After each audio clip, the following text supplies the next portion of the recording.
आदरणीय धम्म बंधुओं, आज मैं आपके सामने लेकर आया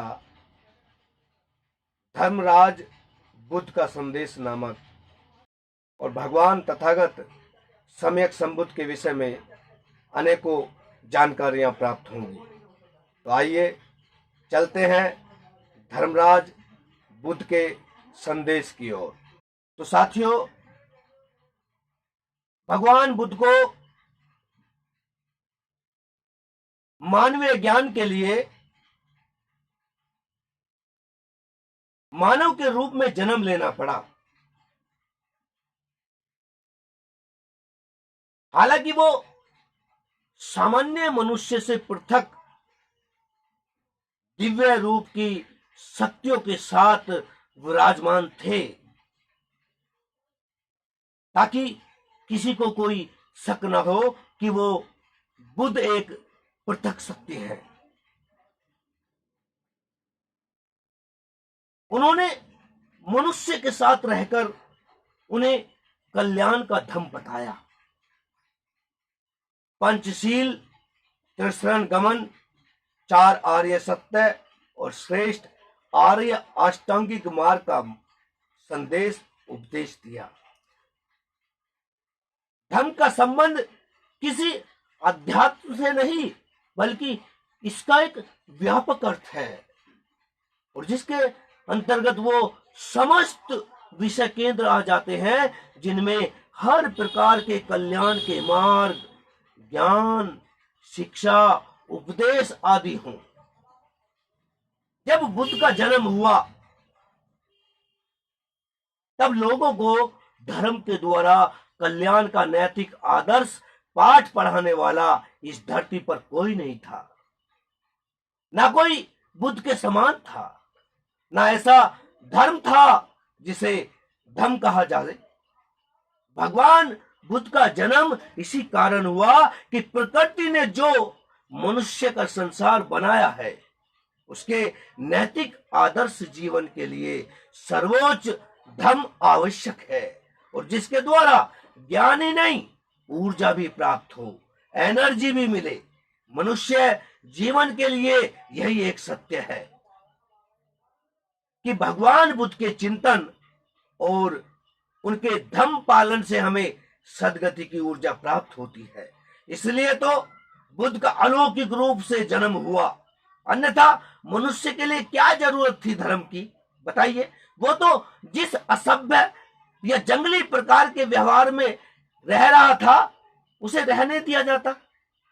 उसको जरूरत क्या थी उसको इतना ब्रिलियंट बनने की, वो मंगल ग्रह और चंद्रमा तक पहुंचे?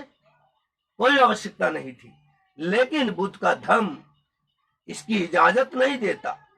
धम्म कहता है कि हर बात को उसको जांचो, परखो, उसका विश्लेषण करो, निरीक्षण करो, परीक्षण करो, तब उसे मानो, अन्यथा उसे मानने की आवश्यकता नहीं है।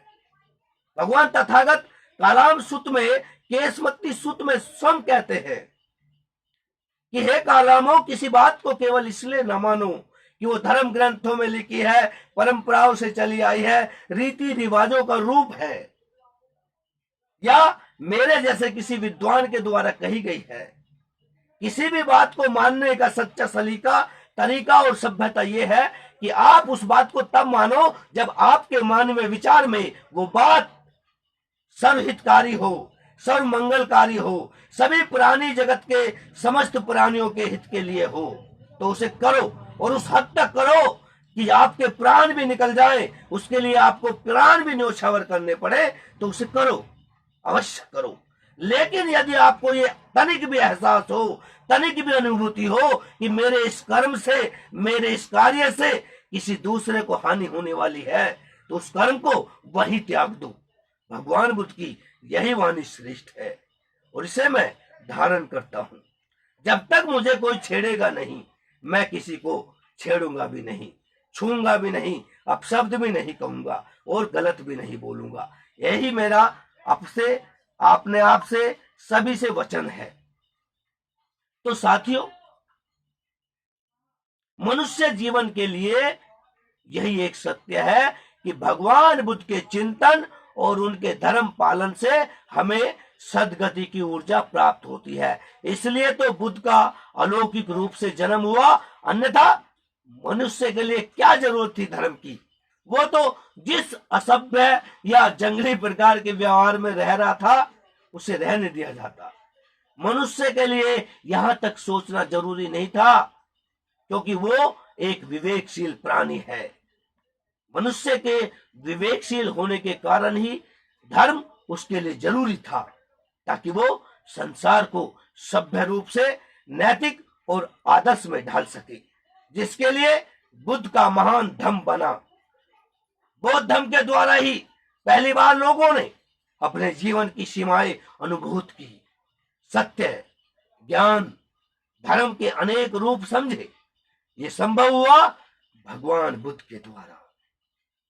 भगवान बुद्ध के लिए यह आवश्यक था कि वो पृथ्वी के मनुष्य को बिना किसी भेदभाव के धर्म की पूर्ण शिक्षा दें, धर्म का पालन कराएं, धर्म का महत्व बताएं, ताकि पृथ्वी पर रहकर लोक जीव कल्याण कर सके।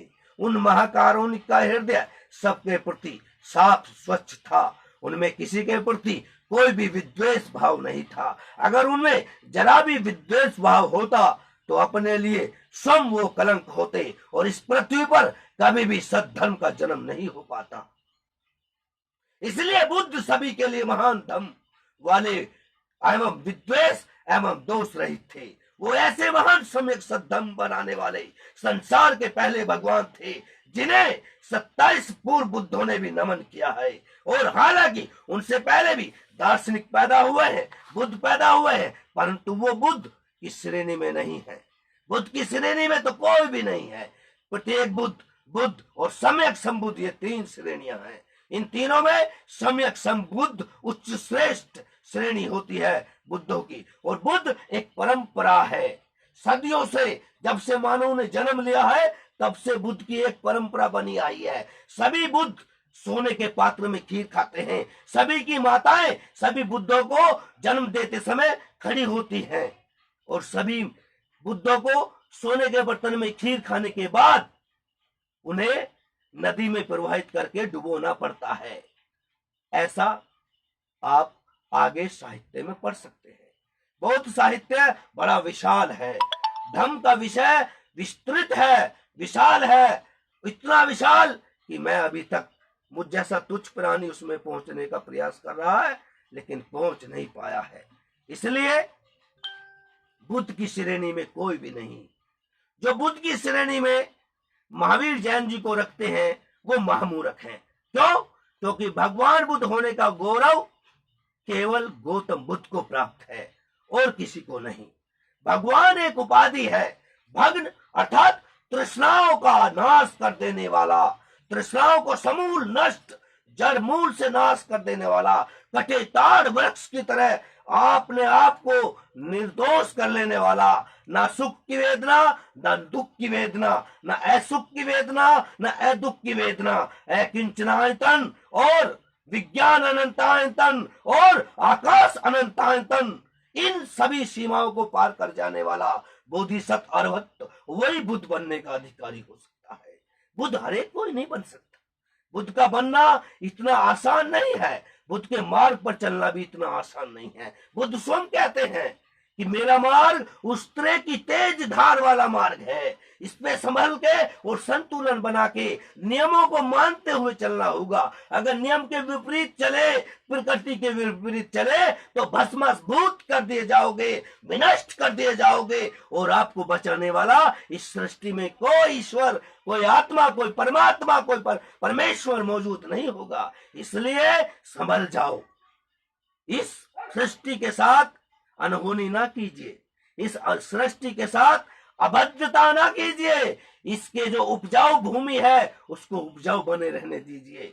इसे जीवन जीने का सलीका समझिए, क्योंकि प्रकृति बुद्ध है और बुद्ध ही प्रकृति है। इस बात को आप अच्छी तरह जान लीजिए।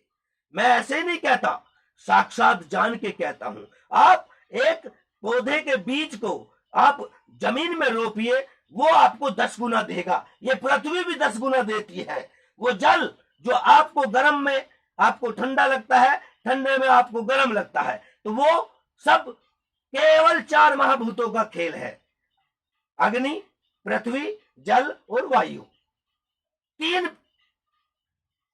इलेक्ट्रॉन, न्यूट्रॉन और प्रोटॉनों का खेल है। 93 जो तत्व है पृथ्वी पर मौजूद, उनका खेल है। ये विज्ञान का खेल है। धम्म सिर्फ विज्ञान है और विज्ञान धम्म है। धम्म से बढ़कर कोई विज्ञान नहीं और तथागत भगवान गौतम बुद्ध से बड़ा कोई वैज्ञानिक नहीं। उन्होंने प्रथम बार ये पता लगाया कि जितनी बार में हम एक बार पलक झपकाते हैं, उतनी बार में 2300 बार हमारे इलेक्ट्रॉन, प्रोटॉन और न्यूट्रॉन के माध्यम से बनने वाले अणु कण प्रतिकण बनते और मिटते चले जाते हैं। ये शरीर उसी की देन होता है। तो मैं कह रहा था, बुद्ध इतने श्रेष्ठ थे कि उनकी चमक को कोई भी फीका नहीं कर सकता। बुद्ध के द्वारा इतना पवित्र धम्म बनाना जरूरी था। बाद में चाहे कितने भी धर्म और भगवान के नाम पर पाखंड और पाखंडी बने, पर वो बुद्ध को कभी नहीं पा सकते। बुद्ध तो दोष रहित है। कोई भी संसार का रूप बुद्ध से महान किसी भी रूप में ना हो सके, तभी तो वो स्वयं सबसे महान थे। क्योंकि ऐसी महानता एक बार ही पैदा होती है और वो अनंत काल तक चमकती है। आंधी तूफान आते हैं, चले जाते हैं, बुद्ध की चमक कभी नहीं मिटती। अगर बुद्ध की चमक मिट जाए, वो गौण हो जाए,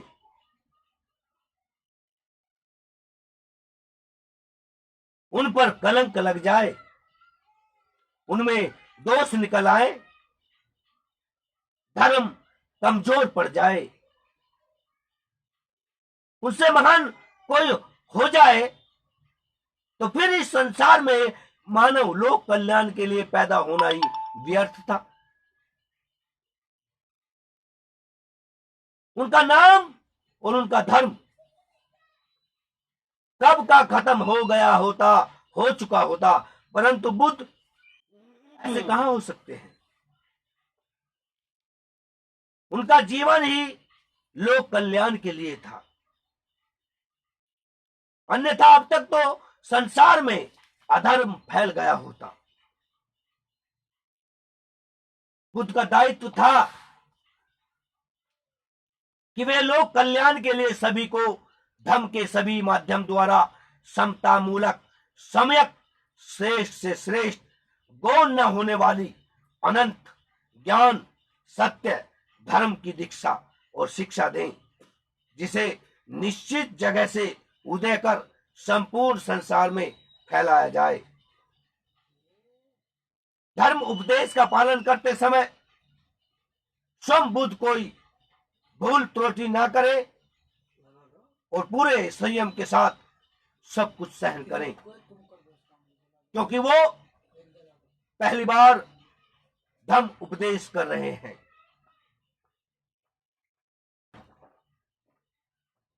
आपसे पूर्व मनुष्य किसी आदर्श धर्म से अनभिज्ञ, अज्ञात है। भगवान बुद्ध को लोगों की सभी अनुकूल प्रतिकूल क्रियाओं को सहन करना होगा और उनके ही लिए फिर भी सद्धर्म का बीज बोना पड़ेगा। बुद्ध पहली बार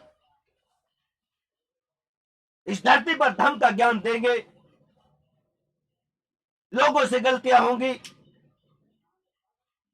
सभी प्रकार के लोगों का सामना करना पड़ेगा, तब भी बुद्ध धर्म आचरण करके सब कुछ सहन करेंगे। क्यों? क्योंकि शिक्षक श्रेष्ठ वही है जो प्रथम बार किसी को शिक्षा देते समय उनको सहन कर सके या उनको सहन करे, क्योंकि लोग किसी भी प्रकार के हो सकते हैं, आपके विरोधी भी, आपके समर्थक भी। अगर आप उनका विरोध करेंगे, उन्हें दंड देंगे, उन्हें सहन न करेंगे, फिर आपकी शिक्षा व्यर्थ है। किसने कहा था कि आप दूसरों को शिक्षा दो? जब आप उन्हें सहन ही नहीं कर सकते हो, आपकी शिक्षा की कोई जरूरत नहीं उन्हें। अगर आप शिक्षा को समझते हैं तो उन्हें सहन करना ही पड़ेगा। अगर बुद्ध धर्माचरण के दौरान तमाम लोगों के प्रति विरोधी, दंडात्मक, असहनीय होते तो क्या जरूरत थी बुद्ध को धर्म की शिक्षा देने की? परंतु बुद्ध को धम्म देना था तो साथ में सभी को सहन करना ही पड़ा, अन्यथा वो अपने धम्म तत्व में कभी सफल ना होते।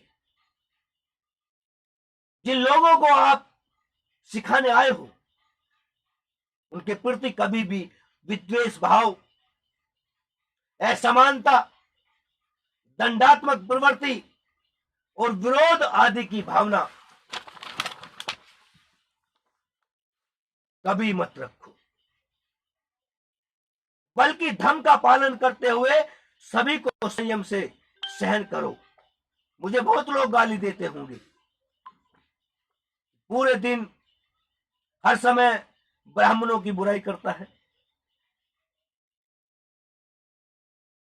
तभी तो आपको अपने धर्म आदि में पूर्ण सफलता प्राप्त होकर अरहत्व प्राप्त होगा।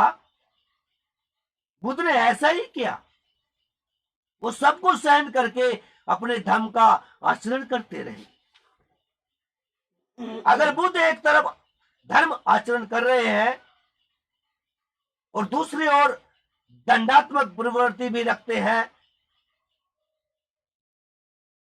या रखते, और यदि कोई उनसे कह देता बुद्ध आप शिक्षा दे रहे हो या दंड, जब आप हमें अपने धर्म से श्रेष्ठ आदर्श सद मार्गी नहीं बना सकते तो आपका धर्म आचरण व्यर्थ है, जिसके लिए आप दंडात्मक भी आचरण करते हो कि दंड से भी किसी को सुधारा जा सकता है। फिर बुद्ध क्या करते हैं ऐसी स्थिति में? उनके लिए व्यर्थ था लोगों को धम्म देना, इसलिए बुद्ध दंडात्मक प्रवृत्ति के नहीं थे।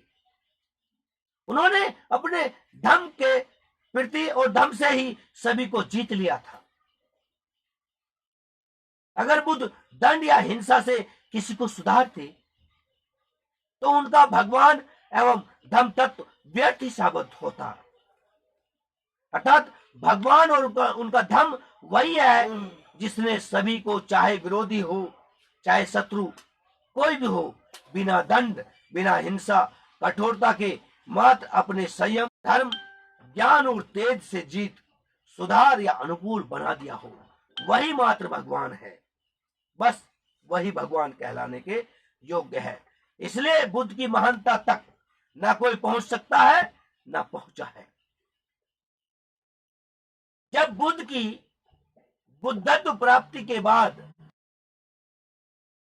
धर्म आचरण के लिए तैयारी हुई, तब न उनके समान दिव्य रूप में कोई महान था, न कोई उनके समान समस्त ज्ञान को प्राप्त धर्म उपदेश के लिए ऐसा विद्वान था, और न ही कोई लोक कल्याण की संपूर्ण सद्भावना को चाहने वाला न्यायाधीश था।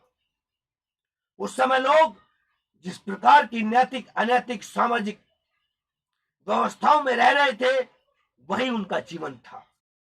साथियों, उस समय जब बुद्ध नहीं थे तो इस धरती पर लोगों का जीवन पूर्ण रूप से धर्म से वंचित था, स्वतंत्र और सारहीन था। वे क्या कर रहे हैं, क्यों कर रहे हैं, इसकी चिंता नहीं थी। जीवन क्या है, कैसे जीना चाहिए, ऐसा श्रेष्ठ आदर्श का मार्ग दिखाने वाला बुद्ध की तरह इस धरती पर कोई नहीं था।